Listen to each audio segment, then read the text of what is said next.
In the modern world, humans have a deficiency of light exposure, and you've been told by many sources that getting light exposure is extremely important for your sleep rhythm and for your mental health. Welcome to the One Thing podcast.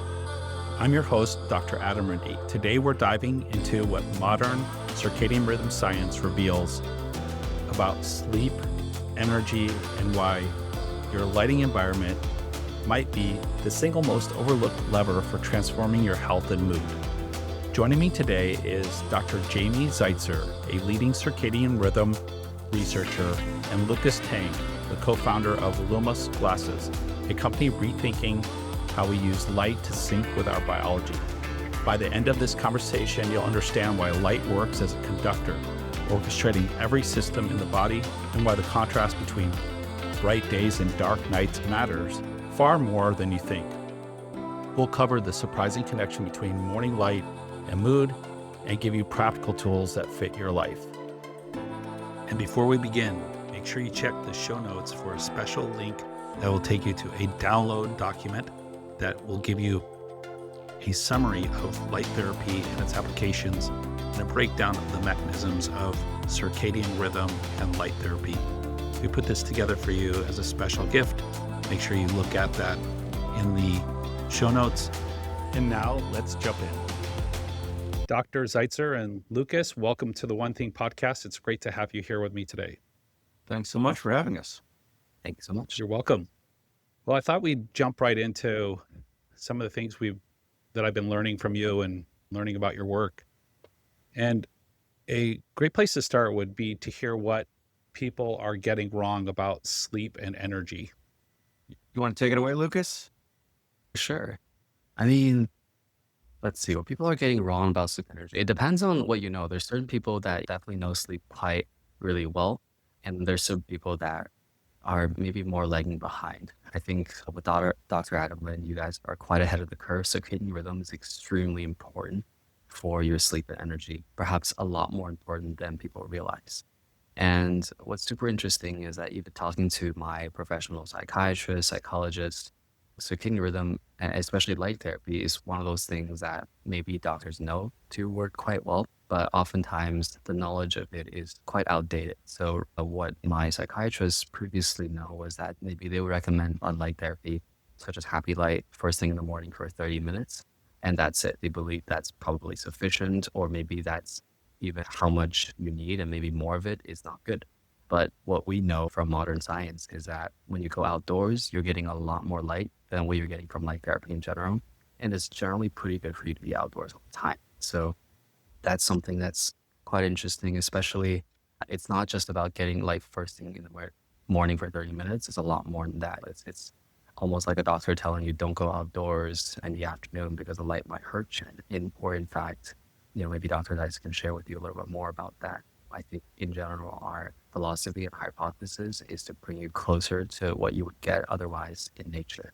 And in nature, you're getting the best light therapy possible, 10 to 100,000 lux of light into your eyes, all the way from the morning, all the way to dusk. And then in the evenings, no light at all. And so generally, when you're able to align yourself with nature, you're going to get the best sleep at the best energy possible. Yeah, I think when I met you, that was one of the things that stood out in our conversation was just how you are recognizing that we have become out of sync with nature. And the interesting thing is that it's just not discussed, right? That it's sort of become a norm. So I wonder if you could expand upon that, Dr. Zeitzer, just more about how this has evolved over time. Yeah, so we like to think that we're kind of outdoors people. And when you do large surveys, for example, NHANES survey, large epidemiologic sample, people are saying, they spend like 2 to 3 hours outside every day. And that sounds all right. That sounds pretty good. But when the US does a time use survey, you find out that people spend less than 15 minutes outside every day. So kind of the retrospective is much rosier than the prospective, what people are actually getting. So we spend vanishingly little time outside. when we are inside, and I think this was trending this way beforehand, but it definitely got worse during the pandemic. Many people start to work at home. And when they're working at home, they're not working in offices that are at least, if not regulated, but at least recommended lighting by OSHA. They're working in home offices that are converted bedrooms, converted laundry rooms, basements, attics. I had one colleague, it was the only place in his house that he could find peace and quiet was working in his shower. So he had a desk set up in his bathtub and got work done there. So when people do this, lighting is not at the forefront. And one of the crucial things about lighting, which is very important, and Lucas mentioned, it's not just getting that 30 minutes during the day. It's creating a contrast, a balance between what is daytime and what is nighttime. So technically you could be in light all day and all night, but you need to create a contrast. And this is really the critical aspect. And so if you are working from home and not going out a lot, which again, many of us, this is the circumstance we're in, or even if you're working in an office and your outdoor time consists of being in the car, again, we do not get a lot of light during the daytime. Standard office lighting, even if you're in a well-lit office, let alone at a home office. Home offices, you're generally around 100 lux or so. Well-lit office, 200, 300 lux. When I'm sure patients come to see you, you've got a nice brightly lit office, it's probably like 500 lux, similar to what you would get in like a kitchen or a bathroom. That's great. Outside, Luke's mentioned, even on super dim days, if it's cloudy here in San Francisco, you're still going to get 10,000 lux of light. If it's a nice summer day, 75,000, 100,000. Orders of magnitude more light outside. And so really it's creating this contrast. And again, ideal is go outside, but our lives don't necessarily allow us to do that. Again, people can say, okay, in the morning I'm going to go outside. That's great, fantastic. But many people can't. And it's really this consideration of, well, can you improve your lighting environment? Absolutely. But are people willing to do it? Well, it's expensive. I live in an apartment. I can't change this. There's always reasons, and they're totally reasonable things. So the question is, well, how do you go? How do you improve people's lighting? And to me, it's great if you can budget in time to go outside. That is the ideal. It's free, it's available, but you may live in an area where you can't do that. It might be really cold. It might be the winter time. It might be really hot. It might be that you're infirm and have difficulty going outside. Lots of reasons. So what can you do? How can you help people get better lighting in a kind of what I think of as a much more passive way than doing that? Yeah, that's really helpful. And I can't help but reflect on when I saw this change happen in my own life, and having grown up without computers or cell phones for a lot of my life, I remember purchasing my first computer and being so excited that I could just keep going. And then when the internet was added, I could just keep working if I wanted to. Though it was getting late, and dinner time used to be a signal that it was time to start winding down. So it's interesting. Do you see more of a generational trend, or is this just something that even expands to people who are pre-computer, pre-cell phone? It's a great question. I think that we are moving. This came up at a conference recently. I'm pretty sure it's part of this is generational. So if I look at my parents' generation, they grew up with a certain amount of entertainment available, but they were basically forced to be social, forced to go outside, meet with other people, because there wasn't any other option. When I grew up in New York, and I was always very excited that I had 2, 4, 5, 6, 9. We had 6 channels. Yeah. And of course, at 1 a.m., none of them were broadcasting. And so it's not that like for example, when I was a high school student, I wasn't like morally a better person than high school students are now. There was just less to do, Right. and the video games we had were very rudimentary. Now you've got lots of options. So I do think that there's absolutely a generational component going on there. And on top of that, you do have so much more to do to stay inside. You don't have to go outside as much. And that, again, is not the sole source, but I think it is definitely driving some of this. Yeah. Well, I really like that you point out that this is not something that's available to some people on a regular basis. Sometimes I'm listening to podcasts that are being broadcast out of Southern California and getting suggestions to get my morning light. And I'm up here in Seattle and it's like, sorry, buddy. It's not that kind of day, a lot of days, but just knowing that there's tools that you can have like a buffer or a toggle where you can use the natural light on some days. And then when you're having rain or overcast, or maybe it's just not an outdoors day, you have other options now. So I'm excited to get into that more with you. So here we are today. This is modern times. And yeah, same here. I remember growing up, like the show MASH would come on and then everybody knew it was bedtime and you'd hear this song play and the kids would go to bed. But here we are, and we're pushing things. We have more kind of 24/7 life. And let's talk in simple terms, like this difference in circadian rhythm from morning to evening. Like what's going on in the brain that is different in the light dark cycles? Sure. So for people who aren't as aware of circadian rhythms, which I have to say, until I went to graduate school, I never heard of these. Fortunately, you know about them. A lot of people hear about them. But that being said, this is a clock that's in your brain. You have a main central circadian oscillator in the brain, and then you've got lots of peripheral clocks that are coordinated from this central oscillator. Now, this central oscillator is crucial. So if you take a look across the evolutionary tree, nearly every organism on the planet Earth has a circadian clock. So there's something fundamental about it. And what it does is it allows you to anticipate changes in the environment as opposed to reacting to them. Basically guessing as to what you're supposed to do. You're supposed to be sleeping now. You're supposed to be eating now. You're supposed to be exercising now. Why does it suppose that? Well, that's based on two things. One, it's based on your history of what you've done in the past. Like you always go out for a morning run at 6 o'clock in the morning. Therefore, your body's going to be ready to run at 6 in the morning. You always go to sleep at 10 o'clock at night. Your body's going to get ready to go to sleep at 10 o'clock at night.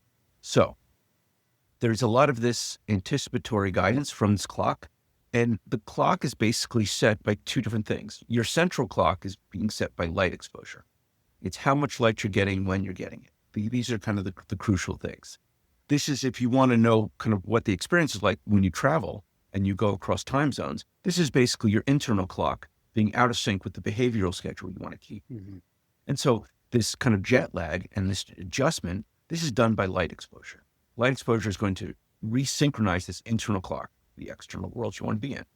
Now, the second thing is, of course, is the activities that you do. So I said you had all these peripheral clocks. So you've got clocks in your muscles, in your liver, in your gut, in your skin, in your immune cells. Everything's got a clock. These are all helped synchronized by the specific kind of environmental stimulation. So for example, exercise is going to help trigger when you're going to be when the clock in your heart and your muscles are set. When you eat is going to be in your gut clock. One of the main roles of this central circadian clock in the brain, which is set by light, is to make sure all of these peripheral oscillators stay synchronized with each other. And you can kind of think of it like a conductor of an orchestra. So if you didn't have a conductor and you were sitting with the violins, they'd sound fine. You're sitting with the oboes, they'd sound fine. The flutes, they sound fine. And if you're sitting in the audience, it's cacophonous. It's just off. It doesn't sound right when you don't have a conductor. And that's basically this central circadian clock's role. It's a conductor, and all of these peripheral organs are the different instrument groups. So it's not like if you take out the clock, which you can do in a mouse, for example, you can take out the clock. The mouse doesn't die, but they're less robust. They're less optimized. They will die younger. They will get more infections, but they won't perform as well. So this is one of the crucial things. And so everyone's got this clock. When you're getting light, how much light you're getting, it's setting this clock and kind of where the clock is set. And there are differences between people, and we call these chronotypes. And this is where some people are morning types and some people are evening types. And now most people fall in between. They're not extremes. There are some. My college-age son, he's in college, and he still gets up before 6 a.m. every day. That's weird. I tell him this. That's strange. That's a real early morning phenotype. He struggles to stay awake past 10. There are other people. I have a former student. He used to go to sleep at 4 o'clock every morning. Again, that's an extreme evening type. Now, most people fall in between there. But that being said, most people do have a preference for when they like morning or evening. And some of that is genetic in terms of what your preferences are. And some of that is cultural, what time it is. So basically someone who goes to sleep at say 11 o'clock in the United States might be considered to be like a moderate evening type. And if going to sleep at 11 o'clock and you lived in Spain, you'd be considered an extreme morning type. So there's some cultural aspects to that. And when you have kids, then all of a sudden that changes. Your work responsibility can change. But that being said, much of it is kind of this intrinsic preference for morning or evening hours. And it really dictates when you're going to kind of find energy during the day. But as I said, this energy during the day is also very much predicted by what you normally do. And so if you're normally exercising at 7 o'clock in the morning and then it's raining and you can't, and you go for a run at 3 o'clock in the afternoon and you feel like, oh, you're not doing as well. Yeah, you're right. It's because the circadian clock isn't expecting you to do that. It's expecting you to run at 7, not at 3. And so if you have an erratic schedule, which is very common, then your circadian clock doesn't work. Your circadian clock can't guess when you're supposed to do this. And then you're going to have these energy lulls because you're going to want energy. And the clock's like, whoa, I didn't know you wanted to be active and have energy right now. And so again, the more routinized you can be, the more basically you do the same thing all the time. That's great. If you have better light exposure, where you're basically getting the same kind of light exposure all the time, every day, again, this strengthens the clock and improves what we call the amplitude of the clock. And this can really help you have the energy that you need, whether that is mental energy or physical energy. It can help with in terms of your immune function. It can help in terms of physical output. You name it, it's going to help. Now, again, it's not going to turn me into Usain Bolt. My 100 times is still going to be pretty slow, but it will help optimize things. Yeah. And I want to ask Lucas a question about this just in a moment here, but I want to comment, like my patients do get tired of hearing me say this, but biology prefers boring, right? It prefers a very consistent, stable signal and feedback. And so what you're describing about the erratic schedule really lands because all of us fall into those patterns and the body is trying to figure out what's going on here and trying to sync us up. But the consistency seems to be so important. So Lucas, you have an interesting story as it's related to what we just talked about. And I'd love for you to share your journey a little bit with what you learned about your circadian rhythm and the experiences you were having growing up. Yeah, well, thanks for letting me share this. I was born in 1995 in December, so right at the cusp of millennial and Gen Z. And it's very interesting. I think for the age of 10, I was an outdoors guy. I loved playing soccer. I did grow up at the time in Beijing, so it was pretty hot most of the time. I have pretty great mental health and circadian rhythm. And then after the age of 10, I moved to Canada, and I started getting, that's probably when computers started becoming more of a thing. My dad was a big computer guy and started like, hey, play video game. And so I definitely started noticing that my habits started changing. I was a huge soccer guy, but then I think what really did it for me was one winter I was trying to play soccer, but it snowed and then it iced over the snow and I was trying to play goalie and I kept like slipping. It was like a cart. I would dive for the ball and it would just slip and land on my head. So that was it. I stopped going outside. It was too cold and I didn't want to fall on my face while playing goalie. And so I started playing chess a lot more. I started playing this game called like Tron on the computer with my friends, like snake game, trying to hit each other. And then I started becoming chess indoors guy. And thinking back, that's probably when my schedule started like slowly shifting. It also coincided just perfectly with me becoming kind of a teenager. And that's when your chronotype generally drifts towards more evening. I also did a genetic test. I have genetic markers that puts me at an extreme night owl gene, which I think from 23andMe, I think that explains maybe only like 16% of the variance of chronotypes of being genetics, but still it was significant combined with the fact that I was in Canada, combined with the fact that my dad was a computer guy. Everything together, that's around the age of like 14 is when I really started to notice this problem. I am a pretty good student. Like how top of my class, I'm a diligent guy. Like the best kid you can have. Like, seriously, that's my perfect, a good goody two shoe kid. And I don't like being the bad guy that is always tired. But that's starting from that teenage age is when I really, really had trouble getting up in the morning. Um, and that's when I started looking into the circadian clock. And what's super interesting, I think I looked into a study back then, and as seen Dr. Zeitzer, there's kind of the conductor, and that's the 24-hour cycle. What's super interesting is that there was a cave study that was done by scientists where he kind of went into a cave that had no light signal, and he also stopped tracking his trying to meet his food intake. And so they noticed that without light signals, his clock started drifting towards a 25-hour time. So he would start to have 25-hour days, body temperature cycle started having 25 hours. And I kind of started noticing that for myself too in that particular environment, especially starting at the age of 14 all the way until the university, where it just kept getting worse, is I would want to go to bed an hour later every single day. And then the next day it gets even harder. What's super interesting is that I found a way to adapt, especially during college. First year, I just skipped my morning classes. And also my professors, if they had morning classes, they wouldn't see me until exam day and just like, who is this guy? But I actually did extremely well. I got first in my class, like 8 out of 400 people in engineering. Because I generally still had pretty good sleep. I would get up maybe at like 11 or 2 p.m.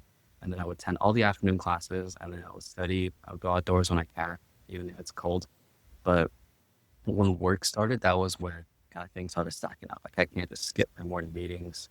Again, I think as an engineering student, my co-op jobs were usually in these factories where you had like a big production floor, and then you had cubicle desks or it's still under this giant warehouse. So no sunlight whatsoever.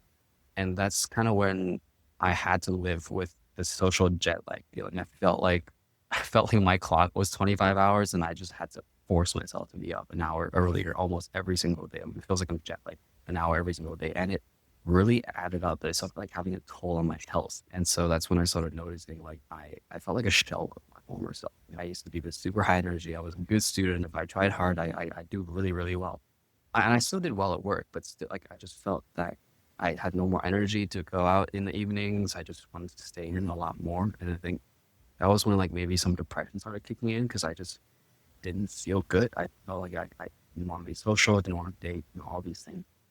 Yeah, and it bugged me a lot. And so that's when I started looking into light therapy, looking into the study of circadian rhythms. I bought light therapy lamps, but what I hated about them, like, was that you had to get up earlier just to use them. So if I had I was an engineer like at a factory, so like sometimes 7 a.m. I had to be in the office. And I would get up at 6:45 and then just book into the office, like, just my tea pile. But then Yeah. with light therapy, I would have to get up at least 6:30, maybe 6 a.m. to use light therapy for an hour and then go to the office.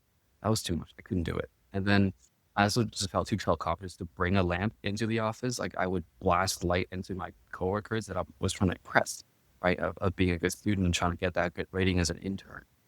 And so it never really worked for me. And so it just kept having deteriorating health over a period of time that I eventually said enough was enough. One day it was this gloomy day in Canada. I had to go to class, and I thought, wouldn't it be nice if this lamp was in a pair of glasses that looked totally normal? And at the time, I just finished a 1 year stint at Apple as a iPhone designer intern. And I thought, I'm gonna do it. I'm gonna put in a pair of glasses, and that was kind of the motivation in 2017. And then it took me another 2 years to actually figure out how to do it. Turns out just having 1 year at Apple wasn't enough. Glasses were way harder. Making it subtle was the hardest thing ever. And so it took some divine inspiration, just digging around on coding technology. And eventually in 2019, I kind of made the first prototype that essentially had the really subtle coding. And I showed it to Dr. Zeitzer at the time. And even at the time, it was literally like a hacked up piece, glue and tape, that some nano coatings in regions, but it kind of worked. It showed the concept. And that's when Dr. Zeitzer and I teamed up and then really optimized the technology over the past, from 2019 to this year, so past almost 7 years, to really make this happen. And today we have a product that helps. And honestly, with light therapy, ever since I started using it, it's a slow effect, but with the knowledge of light and how important it is, today I can tell you I'm actually a moderate / morning workout. I do get up early in the morning. I feel pretty good throughout the day. I don't get these energy crashes as much. I think a lot of it is these classes do help, but a lot of it is also just the knowledge and understanding circadian rhythms and how to be healthy. Hey, everybody, I'm just going to pause and interrupt this episode for a moment. Hope you're enjoying listening. If you've been listening to the One Thing podcast, you know I care deeply about stress resilience, recovery, and better sleep. And that's why I've partnered with Pulsetto. Pulsetto is a non-invasive vagus nerve stimulation device that gently stimulates the parasympathetic nervous system, the part of your nervous system responsible for rest, recovery, and regulation. In just 2 weeks, users of Pulsetto reported 28% lower stress, 18% improvement in sleep quality, 26% reduction in anxiety, and 22% boost in overall happiness. 86% of users say they felt calmer and less stressed after using it. If you want to try it for yourself, go to pulsetto.tech and use the code ONETHING for a special discount. That's code ONETHING at pulsetto.tech. And as always, this is an affiliate partnership, which means the One Thing podcast may earn a small commission at no extra cost to you. Thank you for listening. And now back to the episode. Yeah. And did you pair that knowledge with some type of shift in the evening as well? Oh, absolutely. I mean, these classes, what's really great is that you want to get closer to nature. So around 6:30, and because I was a night owl, I would start blocking out a lot earlier. So at the time, I just chose like generally 5:30, I would start blocking out light. And so these classes, they actually filter out blue light at night. About 50% of melanopic lux gets reduced. I have another version that's even more yellowish that blocks out 90% of melanopic lux. And I would use the more heavy version, especially about two hours before I go to sleep. That definitely helps. I turn down all the brightness on my TV, computer screens at night if I have to work. And interestingly, I also start eating less at night. So diet is also a big part of it. And so it's pretty interesting actually. Like if you look at old ancient like TCM, Chinese proverbs, it's also saying eat less at night. So I'm trying to eat lighter in the evenings, and that also helps. Generally, after about 7, I also don't force myself to do any intensive work. It's kind of my way down, and I take it quite seriously. Yeah. Well, I'd like to talk more about the case use application because, I mean, I think this term circadian rhythm feeds a lot of specialties. And it would be, this is the interesting thing about coming from a physiology standpoint is if you could get a panel of specialists in a room that all could benefit from it, where do you think that would align clinically? Like which specialists? And I mean, in my mind, it's like every single one, but let's take 4 or 5 clinical specialties and think about who should sit in the room and hear this? Who would be the top choices?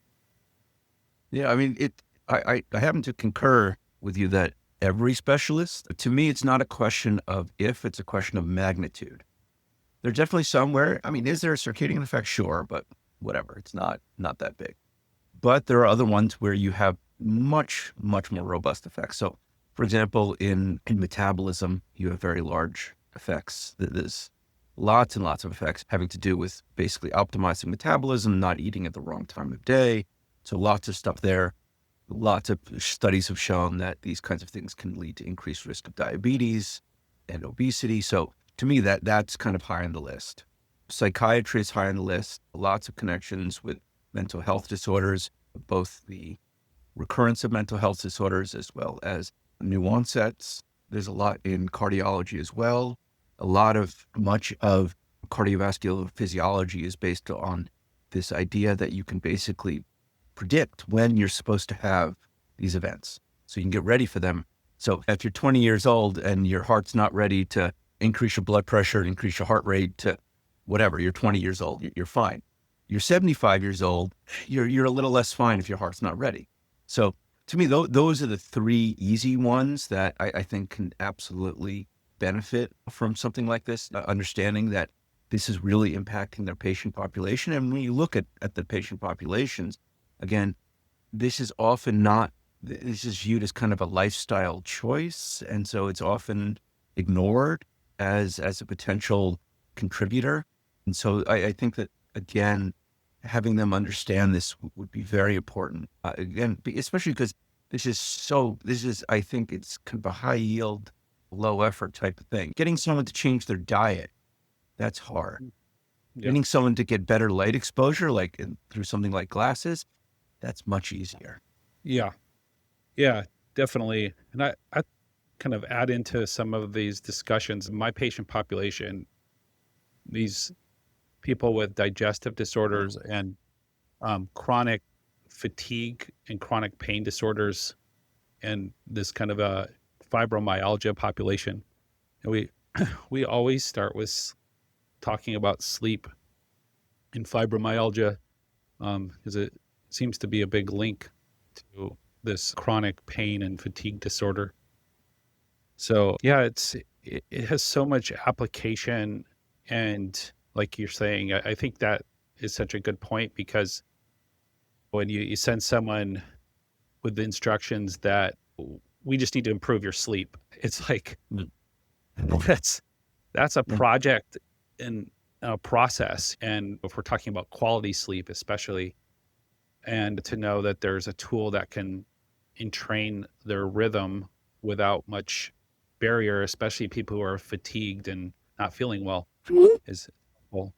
And I'll have to say I want to circle back a little bit later about my experience wearing the glasses so far. And I've been wearing them for about 2 or 3 weeks now. So I'd love to share that in just a bit. But so if with these use applications, are you tying in your work with other smart technologies? For example, I'm a big believer in measuring heart rate variability, and that's sort of one of my baseline go-tos. I'm just curious if you've used other smart applications to see the actual changes that are going on when wearing the glasses. Yeah. So it's super interesting is we've noticed in a lot of our clients as well who use these glasses is that they've used sleep score tracking, which sometimes it's generic on how they calculate it, but some of them seem like their best sleep that they've ever gotten according to the sleep scores, which is nice. We are generally a pretty scientific company, so every time we want to do a partnership, I consult with Dr. Jamie Zeitzer, and we make sure that this is done right, so that we're not just outputting statistically not significant results, but we are looking pretty deep into things like heart rate, and ideally if we can measure body temperature, to see how it can really be helped to not only measure improvements, but also feedback into this overall system to adjust light output. And what's really interesting is that with these combined, we might be able to really understand you better personally to see exactly what your underlying clock is. For example, for me, maybe it is like without any light exposure, mine is maybe 25.5, maybe it's closer to 26. And before a person who's more of a morning person, their clock might be shorter, what your light sensitivity is, and all these things. We are looking into that very heavily. But at the same time, things like measurement devices such as rings and watches, while they might be good, especially for heart rate and exercise, things like body temperature, as well as things that predict circadian phase really well, we really want to be able to get good data. Or potentially, I mean, this is, I think, a debate that I have with doctors all the time is, what if we have a lot of data? Maybe if it's just very consistent, very good data over a large population, perhaps that can be insightful. So luckily, we just got in touch with Aura, with their chief scientist, and we're hoping to see if there's potentially a collaboration there. So we're drafting up a report there and are very open to collaboration to find out more. But I think, Brandon, the biggest challenge for us is high quality data that can measure circadian, and that is insightful. So we're not just doing not significant data to you. I think sometimes having information that is accurate is extremely important. I appreciate that. Yeah. So I think that gives everybody confidence too. And I mean, in the same time, it's like you can't, as a N of one, there's going to be all these subjective experiences too. And for me, it's like, I've been wondering if is this going to last over time, or if I'm just really excited about the glasses and feeling hope I mean, I'm sure there's all that factored into what you're looking for, but I mean, the interesting thing is the mechanisms of what the glasses are doing. And so any type of proof of anything with mechanistic studies, right? That's the foundation. So I would love to get into a little bit more of the mechanism of what's happening. If I had my old physiology teacher gave me the biggest gift, I think, in all my learning, which is he would say, pretend you're standing in the middle of whatever system we're talking about. And he would say, let's discuss what's taking place. So I'd like to preface that if we were sort of standing near the back of the eye and you're wearing the glasses and you start your session, what's taking place? Yeah. So, I mean, the biology is a little different than what we're expecting. When most people think about the eyes, they're thinking about seeing the world around them, right? And this is great. I mean, this is a super important function of the eyes, but many of the things that the eye is optimized to do in terms of seeing the world around you is looking for things like edges and movement. And in optimizing for that, you get rid of intensity information, basically how bright is it? So there's a second system in the eye that we've known about for a long time, but was really renewed interest was placed in the system when it was found out that instead of just rods and cones in the eye being the photoreceptive elements, so the things in the eyes that can move light information into a chemical signal, that there was a third thing called melanopsin. And what makes this interesting is that this system basically doesn't care about edges and movement. It cares about brightness. How bright is it? And so basically it starts to integrate information over time. And it kind of gives you this gestalt of how bright is it out. And this is because of the melanopsin component. This is tilted toward the blue end of the range. So it's a more blue sensitive protein, but it still gets information from rods and cones. So basically anything you can see can impact the system. But blue light is definitely more effective in terms of photon for photon.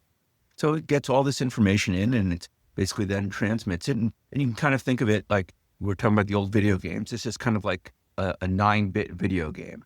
So really big blocky things. You're not seeing details. And it transmits this information all over the brain. Lots and lots of places in the brain get this information, including the circadian clock, including areas involved in mood, pupil regulation, hormone function, alertness, sleepiness, all this stuff gets this information. And so all this information is going to the eye, going to these different parts of the brain, and having really a substantial effect on our physiology. And this is something that how it impacts the circadian clock's been very well characterized. How it impacts these other systems, much less so. And part of that is that many of the studies that have been done in animals, especially in mice and rats. And in mice and rats, they are typically photophobic. They don't like bright light. They're nocturnal. So a lot of the studies like, well, it's hard to translate what's going on in a mouse that really doesn't like bright light into a human where we kind of crave bright light. And so there's a lot that we're trying to understand and kind of integrate in with a long history of psychophysics that goes back 100 years where they didn't know about this system. But there's lots of information on it. Things like being outside, you're happier. Like, why are you happier outside? Well, a lot of stuff going on. Part of it is visual. Well, what part?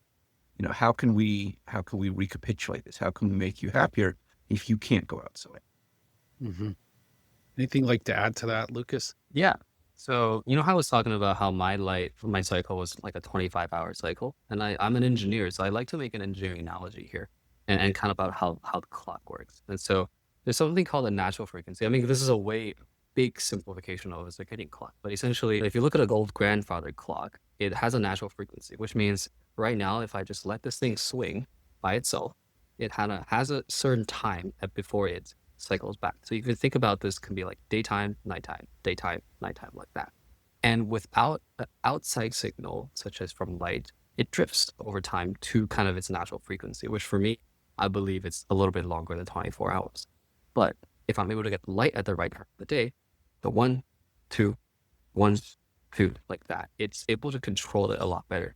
So if I can get a standard 24-hour cycle, it oscillates, but it has these outside cycles.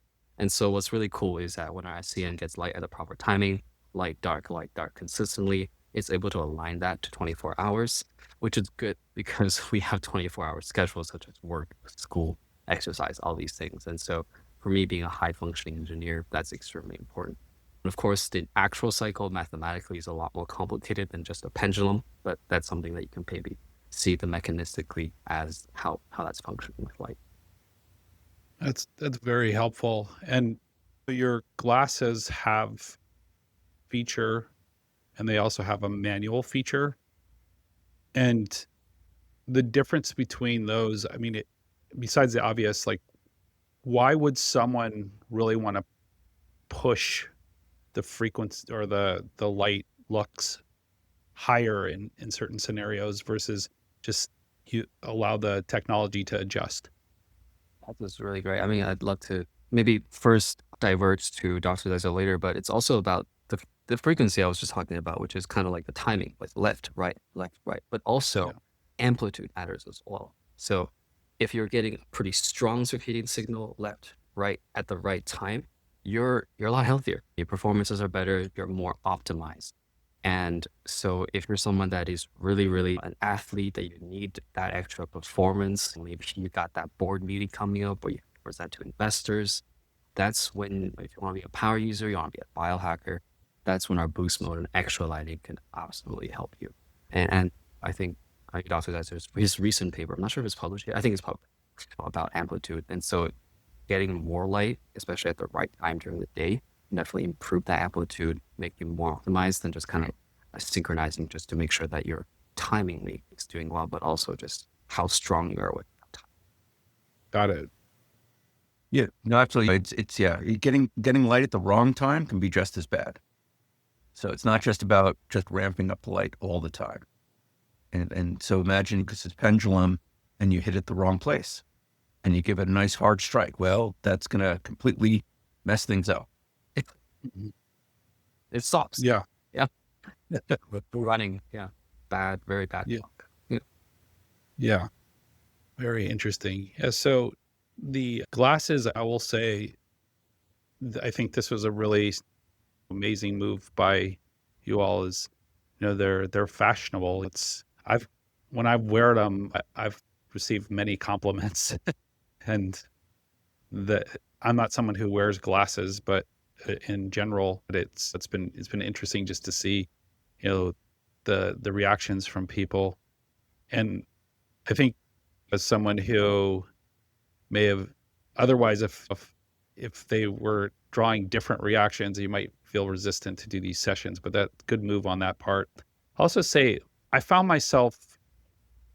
been finding myself when I wear the sessions a little happier, just like a little more joyous and looking on the bright side a little bit more. So I just want to circle back for some feedback on that experience. I mean, you mentioned obviously the impact on moods, but is that part of the same mechanism where like serotonin protection or other neurotransmitter production? Well, I've been seeing papers specifically that people who receive more light during the day are generally happier. They're more resistant, have slower odds of getting depression. Same thing with getting like light at night. So if they have too much light at night, it's the opposite factor. And there are studies to show there's a correlation between having bright light during the day and serotonin production. And so while the exact mechanisms on how things work specifically is still trying to be understood, the correlation definitely is there, which between higher, brighter light during the day and higher serotonins in the brain, which is known to be quite important for depression prevention. I had depression at one point, especially during the sleep struggles, and one of these things is having lower serotonin in circulation. And so SSRIs are often prescribed to help. SSRIs are kind of inhibitors, so it keeps more serotonin like flowing in the brain, which helped for me. And what's super interesting is that in a landmark study by UBC, it was done to show that light therapy works really well concurrently with medication. Specifically, their medication that they tried for SSRI was fluoxetine. And they found that if you look at placebo, like fluoxetine, and then it's light therapy, and then finally light therapy plus fluoxetine. And the lower it is, my hand, is the better mood improvement. So it works in combination. So there's likely a very strong and obvious mechanism that's happening that works really well with potentially more serotonin circulation or generation that works pretty well with medication in general as well.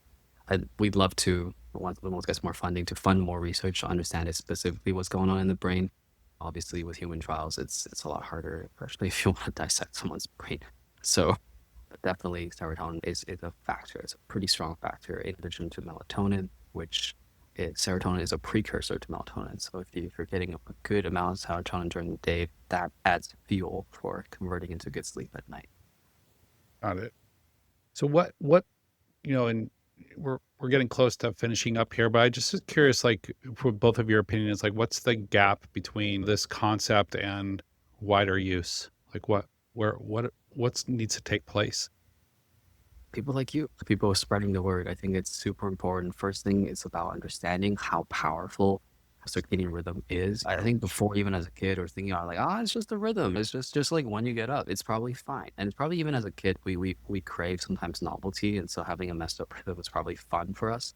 But as you're getting into an adult and you need to have good performance over time, just the sheer amount of impact it has, even relative to other things. Like when you think about mental health, when you have depression, even in the study, how much light therapy can help you. It's in the UVC study, it outperformed fluoxetine, like it outperformed medication, at least in the period of 8 weeks, quite significantly.